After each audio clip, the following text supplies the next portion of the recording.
Alright, kita move on kepada example yang seterusnya. So, y sama dengan x kuasa x tolak 2. Macam biasa, kita ada ln y, kemudian kita ada ln x tolak 2.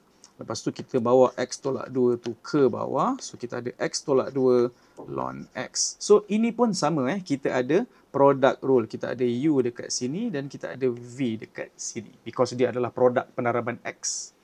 Okay. So, our u is x minus 2. Maka u prime kita adalah 1. Kemudian, v kita adalah ln x. Maka v prime adalah 1 per x. Okay.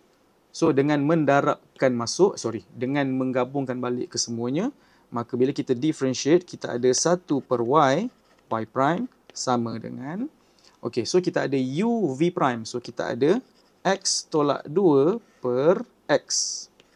Okay, sebab kita ada x tolak 2 darab 1 per x ni. Tambah, sekarang kita ada v u prime pula. So, ln x darab 1 adalah ln x. Okay. So, sebab tak muat, kita bawa ke sebelah. Okey, lepas tu, y kita bawa ke sebelah. So, kita ada y prime sama dengan y darab this whole thing. Okey, dengan pemalasnya, saya duplicate je.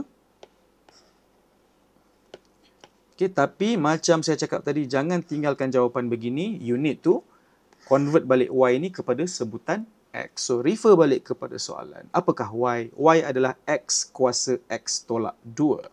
Maka kita ada dekat sini x kuasa x tolak 2 dan didarabkan dengan this whole thing. Tulis balik. Ataupun macam saya pemalas, duplicate je. Udah siap.